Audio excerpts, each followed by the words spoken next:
4,000 acres have been burned by 3 wildfires spreading right now in the Los Angeles area. William La Jeunesse live in Malibu, California, standing in front of a burning home. He joins us now. William.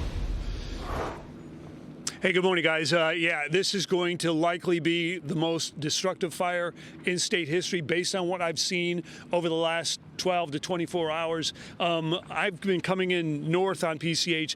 Keith came in from the south, and I can tell you, so the Pacific Ocean is literally right over there. These homes are right on the beach. There are 3 burning right now. As you can see, 3 others burned earlier. And as I came down PCH from the north, I had to see about 24 homes burning along the beach like this. As you can see, the cliffs are on the right, the bluff here, and then this is PCH, and the ocean is literally right now to my left, to your left.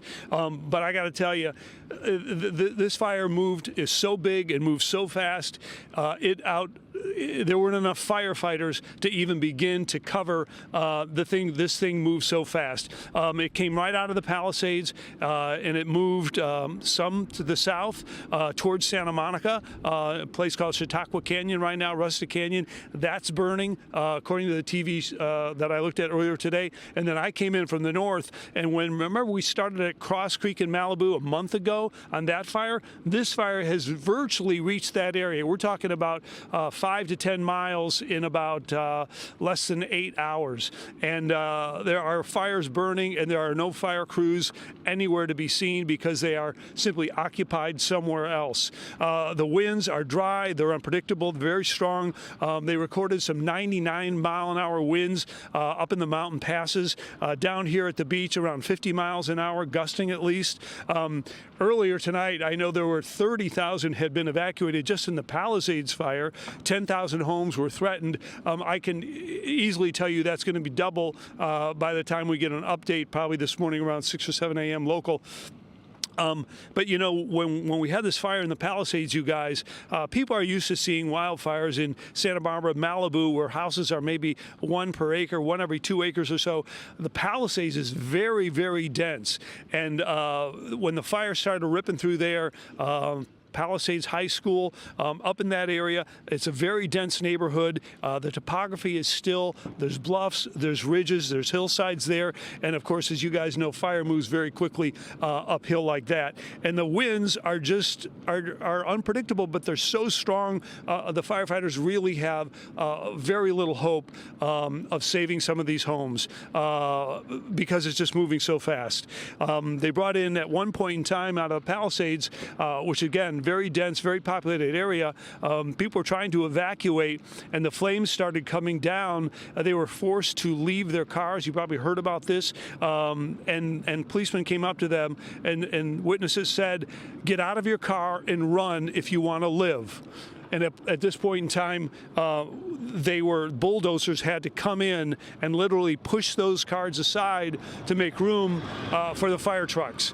And that was an area near Puerto Marino and again, parts of the Palisades. I'm going to send it back to you, but right now I can tell you we have fires in the Palisades, in Malibu, in Pasadena, Altadena, and Sylmar.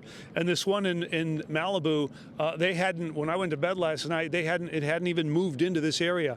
So you have those high winds are expected. Peak winds right now, basically until 5 o'clock this morning, but still we're expecting high winds probably until Thursday.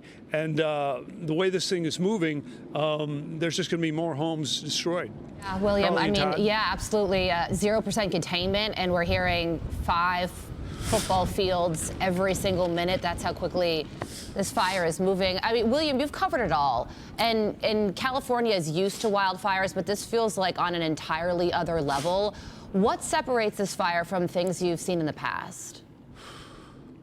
Well, definitely the persistent high winds. I mean, when I was driving down, you had embers that looked like a snowstorm, really, and they were just bouncing along PCH. As I came in today, I can't tell you how many down power lines and transformers and power poles were sticking right across PCH like this. So it's the strength of the wind, and of course, the longer it blows, the drier the vegetation. We're in technically our rainy season, our wet season. season that should start basically November, December, January, February, and then it begins to tail off. And we've had marginal rain, honestly, over the last 2 months. It's been extremely dry, but this wind event is massive. I mean, it goes from, as many people know, LA is a basin, basically. We're surrounded by mountains, the San Bernardinos, the Santa Susana, the San Gabriels, the Santa Monicas, and those winds coming down, the high pressure out of Las Vegas, and they come down through those canyons and they really pick up steam. It's just the breadth of this thing right now is got all of Southern California on notice. And of course, what that means is firefighters are going to be spread really, really thin. As I said, as I came down, there were fires burning and there was no firefighters anywhere. They're doing their best, obviously, but they're occupied on different structures and they can't get ahead of this thing. In fact, last night around 8 o'clock,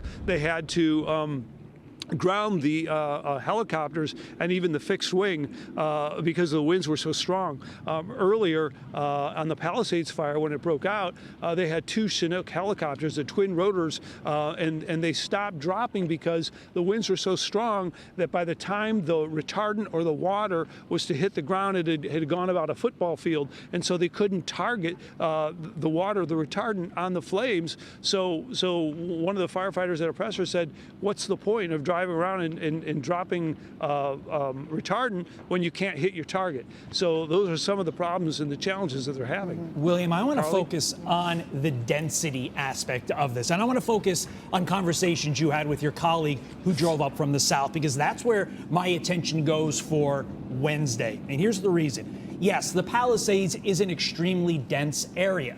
But if you think the Palisades is dense, go to Santa Monica, go to Brentwood. The density is exponentially greater in those communities. And I've seen the evacuation orders stop at Montana Boulevard. That is a key factor, because if the fire jumps Montana and makes its way into northern Santa Monica, we are going from what I would call catastrophic to an apocalypse, because not only are there homes, but there are more homes. They are more densely packed, and the apartments fan out throughout the Santa Monica and Brentwood area. Give some context into what your colleague saw when he or she was driving up and your concern for how horrific this could ultimately get. You know, I don't know where to begin. I mean, I've lived in Santa Monica. I know this area. I have another house down on Coastline near the old Getty. That street was wiped out last night. We talked to some old friends there. I think they saved the Getty and all the antiquities, the Roman, the Greek, the Phoenician antiquities there.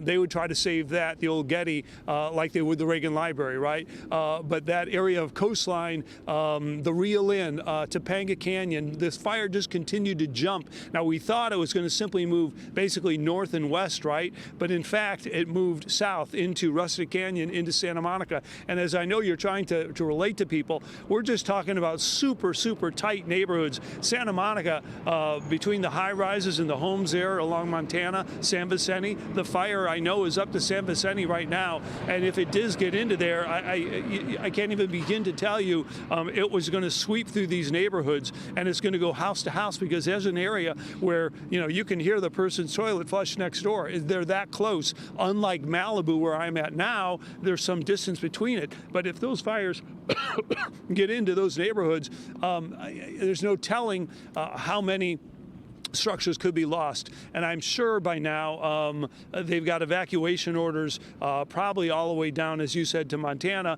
but also in the north, not quite to Point Doom yet, not to Zuma, but it's getting that far. As I said today, and I hate to use these terminologies that people are not familiar with, but the fire has almost reached Cross Creek. That's the middle of Malibu. That's how fast it moved up PCH and also towards Mulholland, and there are houses interspersed in there. But as we intimated, you know, the Palisades is still a very, very dense area around the Bel Air Beach Club, around Pali High.